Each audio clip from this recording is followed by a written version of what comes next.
Filho e Espírito Santo. Amém. Vamos sentar-se. O Evangelho de hoje é um Evangelho bem conhecido, da multiplicação dos pães. 5.000 pessoas que Nosso Senhor saciou com os pães. Esses pães são imagem da Eucaristia. São Pio X, que é o Papa da Eucaristia, nos deu as condições para a comunhão, e a comunhão frutuosa. Ele diz que ninguém seja impedido de comungar se ele se apresenta sem nenhum pecado mortal na consciência e com uma intenção reta. A intenção reta é aquela que alguém faz uma pessoa comungar para encontrar na comunhão, primeiro, para fazer a vontade de Deus. Ao comungar, nós estamos fazendo a vontade de Deus, vontade da Igreja, vontade de Deus, que se exprime pelas indicações da Igreja, que nos faz uma obrigação de comungar ao menos uma vez por ano, mas que deseja que a gente comungue muito mais do que isso. Sobretudo, o documento de São Pio X incentiva a comungar todo dia. Então, a primeira coisa é querer fazer a vontade de Deus. Depois, querer encontrar na comunhão um remédio.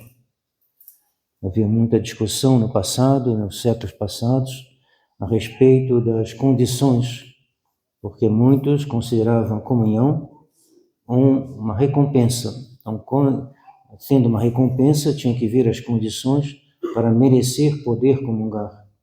E São Pio X disse: a comunhão não é uma recompensa. A comunhão é um remédio. Mas para receber esse remédio, e para que esse remédio dê o seu fruto, é necessário ter uma intenção reta.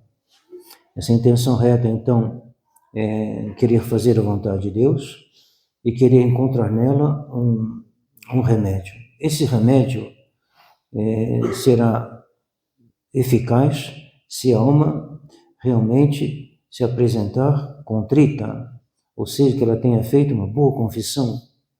Se ela quer esse remédio, mas se apresenta sem uma contrição, sem realmente querer esse remédio, né? Aquele que toma um remédio deve querer o remédio, deve querer o fruto do remédio. Ele não vai tomar o remédio só para se divertir. Não, ele vai tomar o remédio para curar. Ora, se não houver uma real contrição de nossos pecados,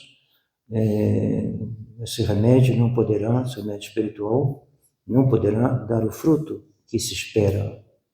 São Pio X diz que se uma pessoa comunga com reta intenção, mesmo que ela tenha no início apego ao pecado venial, ela com o tempo, se ela comunga bem, ele diz, não é possível que ela não venha a vencer todo o pecado venial, deliberado, e mesmo todo afeto ao pecado.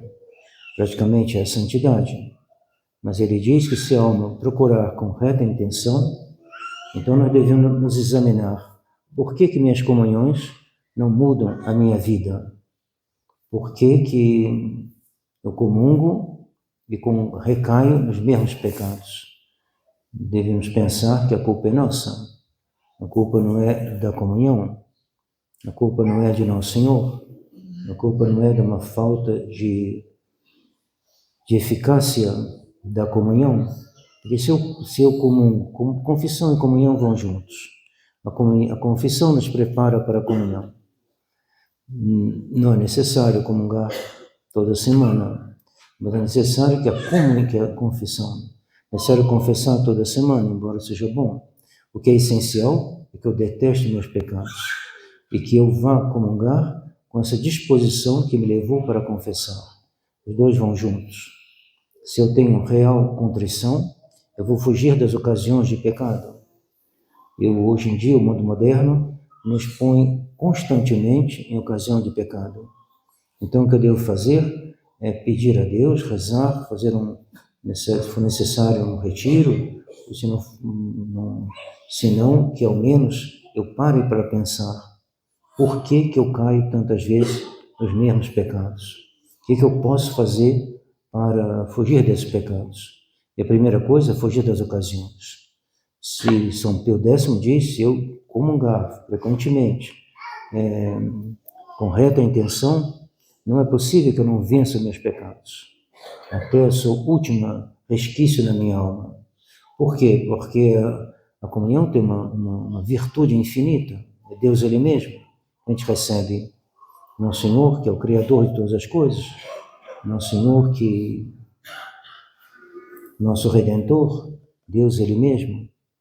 Então, que cada um pare para pensar um pouquinho, e depois peça a Deus, peça a Nossa Senhora que o ajude a discernir, né, a ter a virtude da prudência, né?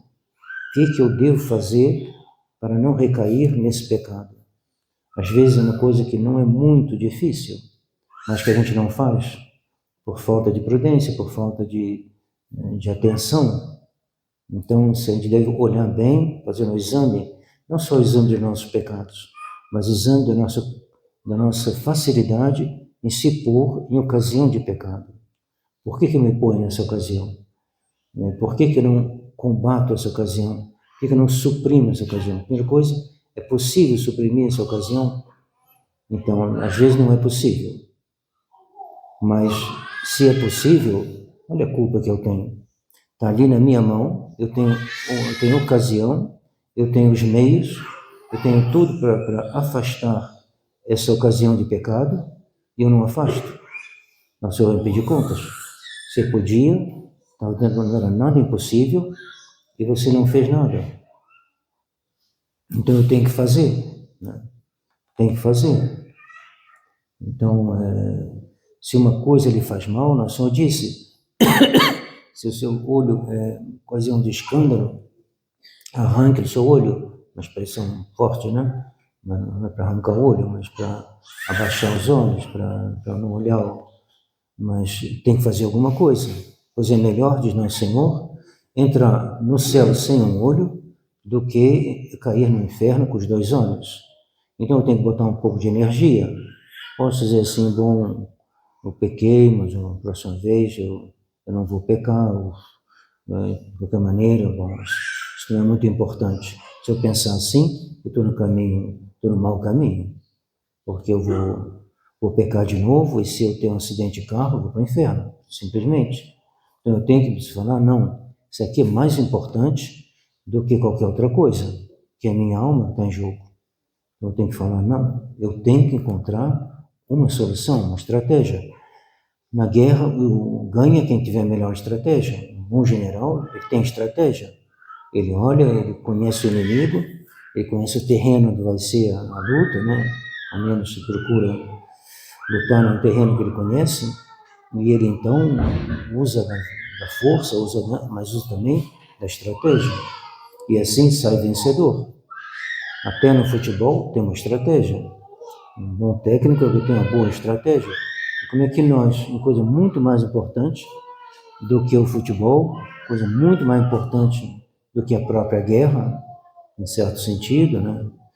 Tem guerras que são importantes para a salvação da igreja, mas tem guerras, bom, mas muito está em jogo é minha alma. Como é que eu não vou usar de uma estratégia? Como é que eu não vou usar da virtude, da prudência? Vou pedir ao menos essa virtude. E, em função disso, pensar e falar, bom, eu tenho que fazer isso. E se vigiar, se controlar, se cobrar, eu fiz aquilo que é necessário para que eu não caísse, não ficasse numa situação de perigo, né? Em ocasião próxima de pecado, eu fiz ou não fiz? Até isso eu devo confessar também. Não deve só confessar os pecados, deve confessar também das vezes que a gente não fugiu da ocasião próxima do pecado. Isso também é um pecado. O jeito que se mete numa situação sem necessidade de ocasião próxima do pecado, ele é culpado. Mesmo que não tenha pecado, ele é culpado. Porque de 2 vezes que ele faz isso, uma ele vai cair no pecado. Então ele está arriscando a alma dele. Que nem um sujeito que saísse aí dirigindo com 300 por hora, no dia de chuva, mesmo que ele não tenha morrido, ele podia ter morrido. Então ele é culpado. Ele andou numa velocidade que não tem sentido, que botou em risco a vida dele e dos outros. Eu não posso botar em risco a minha vida. E a minha vida é a pupila dos meus olhos. Minha vida é tudo. Se eu perco a minha alma, perdi tudo. Não adianta ganhar o mundo inteiro, diz o Evangelho, se eu vier a perder a minha alma. Adiantou nada. Posso ter sido um bom empresário, posso ter sido isso ou aquilo, posso ter ganhado dinheiro, posso ter feito uma porção de coisa, perdi minha alma, perdi tudo. É uma loucura. Perder a sua alma é perder tudo. Então, se os senhores e senhoras querem que a comunhão dê seu fruto, e o fruto dela é imenso, imenso. Quem está unido a Deus tem tudo. E Deus, como é que nosso Senhor não operaria numa alma no qual ele é bem recebido? É impossível também. Nosso Senhor é Deus, Ele não vem para ficar inativo, Ele não vem para ficar assim, como alguém que passa e vai embora, não é isso que Ele quer. Ele vem para reinar. A gente fala tanto do Cristo Rei, mas será que a gente pensa que o Cristo deve reinar também na nossa alma? O Cristo deve reinar somente nas nações. E se Ele reina nas nações, é para reinar nas nossas almas. Então a gente é tradicionalista, a gente é na resistência, mas a gente pensa nisso, que nosso Senhor tem que reinar em mim cada vez mais. Se o seu reino vai diminuindo em mim, eu tenho que dizer que eu sou um liberal, que eu não quero Nosso Senhor.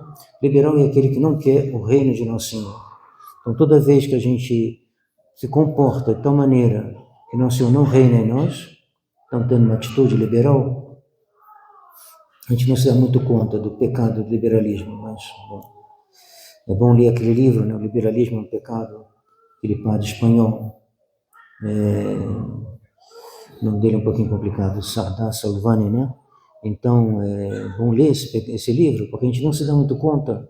Todos nós somos liberais, e liberais também nessa questão que nós estamos tratando. A gente não liga muito. O pecado mortal passa perto da gente e a gente não dá muito valor, muita importância, né? Depois cai no pecado mortal, aí vai se confessar, não tem uma contrição muito grande, contrição média, né? Recebe a absolvição, vai comungar com uma alma assim, meio assim, não recebe os frutos, ao menos todos os frutos, e depois acaba entrando um dia em crise. Faz tantos anos que eu comungo e eu não mudo. Acho que a comunhão não é bem o que me disseram. E uns acabam abandonando tudo e se entregando ao mundo. Por quê? Porque não se preparam, não se dão conta que tem que fazer uma coisa bem feita. Se alguma coisa merece ser bem feita, é receber Nosso Senhor. Quando São Pio X fez esse decreto, o decreto da comunhão frequente, ele incentivou a comunhão diária. Os pais de Santa Teresa de Dom Lefebvre comungavam todo dia. O pai de Santa Teresinha supõe que sim também. Corsãos comungava todo dia. A gente via ele na igreja, lá no Rio de Janeiro, nas Laranjeiras, todo dia ele ia comungar. Enquanto os outros comungavam todo dia. E, bom, sei que não é fácil para todo mundo, né? Mas só estou dizendo assim, os rapazes, os jovens, às vezes não tem obrigações em casa, né, especiais, podem vir à missa todo dia, e devem vir e comungar, né? Se o Papa fez esse decreto é para alguma coisa. Ele não fez esse decreto só para os religiosos, não, ele fez para todo mundo. Então, quem puder, deve vir a comungar, e comungar com uma reta intenção. E São Pio X explica, a reta intenção é não comungar por uma razão humana, ou por vaidade. Alguém quer arrumar um emprego, então ele vê que o patrão está ali, então ele vai lá, comunga, então o patrão vai ver eu comungar, patrão, talvez futuro patrão, né? É uma razão humana, isso aí não é uma reta intenção. O outro comunga por outra razão, pensem que ele é um bom católico, isso não é uma reta intenção. Então, razões humanas, né? Então, não, São Pio X diz uma reta intenção para fazer a vontade de Deus e encontrar na comunhão o remédio Eu tenho uma dificuldade enorme. Onde é que está o remédio? Está na comunhão. Eu vou procurar um remédio, fazer um retiro, vou ler, vou fazer isso, fazer aquilo. O remédio é junto ao médico. Onde é que está o médico? O médico é nosso Senhor. Então, como é que eu vou fazer 1000 procuras para me corrigir, vou ver isso e aquilo? Não, vai ver nosso Senhor. E quanto mais você ver Ele, quanto mais recebê-lo, mais Ele vai te curar rapidamente. Contanto que a intenção seja reta, né? Então, eis aí esse grande sacramento que São Pio X diz que quem comunga com frequência e com reta intenção se verá livre mesmo dos pecados veniais, deliberados, e vencerá mesmo o afeto ao pecado. Às vezes a pessoa não está pecando, mas ela guarda o afeto ao pecado. É uma desordem, O bêbado, mesmo quando não está bebendo, ele guarda o afeto da bebida. Basta aparecer uma garrafa, ele já fica todo assim, né, olhando para a garrafa. Por quê? Mesmo quando ele está dormindo, mesmo quando ele está em casa, mesmo quando ele não está no bar, o afeto existe. Esse afeto tem que ser destruído. Então, São Pio X diz que quem comunga, né, todo dia com reta intenção, se verá livre mesmo dos pecados veniais. Não quer dizer que ele deve ser livre de todas as dificuldades, não, é do pecado. O pecado é o mal de todos os males. Não tem nada semelhante como mal ao pecado. E eu devo combater todos os meus pecados. Minha impaciência, minha inveja, o fato de eu ficar assim emburrado, quando tem uma coisa que me desagrada, minha impaciência, né, minha falta de força também, às vezes tem uma situação que eu devo agir e não estou agindo, eu tenho que agir, então pedir essa graça a quem? A Nosso Senhor. E Nosso Senhor vai me dar.